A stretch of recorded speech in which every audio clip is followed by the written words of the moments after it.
Everyone, ഡിസ്നിന്റെ I found it എന്ന് പറയുന്ന game ഒരു മിനിറ്റുള്ളിൽ എങ്ങനെയാണ് കളിക്കുന്നത് നോക്കാം. Let's go. ഇതിൽ 57 കാർഡ്സ് ഉണ്ട്. ഓരോ കാർഡിനും 2 വശങ്ങളാണ് ഉള്ളത്. ഒന്നിൽ കണ്ടെത്തേണ്ട ഒബ്ജക്റ്റും മറുവശത്ത് നിറയെ ഹിഡൻ ആയിട്ടുള്ള ഒബ്ജക്ട്സ് ആണ് ഉള്ളത്. തുടങ്ങാനായിട്ട് കാർഡ്സ് നല്ലോണം ഷഫിൾ ചെയ്ത് പ്ലേയേഴ്സിന് 5 വീതം കൊടുക്കുക. പ്ലേയേഴ്സ് പിക്ചർ സൈഡ് കാണുന്ന വിധത്തിലാണ് കാർഡ്സ് കയ്യിൽ വെക്കേണ്ടത്. ബാക്കി വരുന്ന card picture side face up ചെയ്ത് ഡെക്കായിട്ട് വെക്കുക. എല്ലാ പ്ലേയേഴ്സും റെഡി ആകുമ്പോൾ പിക്ചർ ഡെക്കിന്റെ മുകളിൽ നിന്നൊരു കാർഡ് ഫ്ലിപ്പ് ചെയ്ത് അതിൽ കാണുന്ന ഒബ്ജക്റ്റ് എല്ലാ പ്ലേയേഴ്സും തങ്ങളുടെ കാർഡുകളിൽ കണ്ടെത്താനായിട്ട് ശ്രമിക്കണം. അങ്ങനെ ആദ്യം കണ്ടെത്തുന്ന പ്ലെയർ ഉറക്കെ വിളിച്ചു പറഞ്ഞ് മറ്റു പ്ലേയേഴ്സിനെ കാണിച്ചിട്ട് ആ കാർഡ് എടുത്ത് ഒബ്ജക്റ്റ് പൈലിന്റെ മുകളിലായിട്ട് വെക്കണം.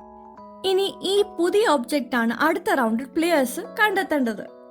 1 മിനിറ്റിനുള്ളിൽ കാർഡിലെ ഒബ്ജക്റ്റ് ഒരു പ്ലെയറിന് കണ്ടെത്താനായില്ലെങ്കിൽ പിക്ചർ ഡെക്കിൽ നിന്ന് പുതിയൊരു കാർഡ് ഫ്ലിപ്പ് ചെയ്യുക, പുതിയ ഒബ്ജക്റ്റ് കണ്ടുപിടിക്കാനായിട്ട്.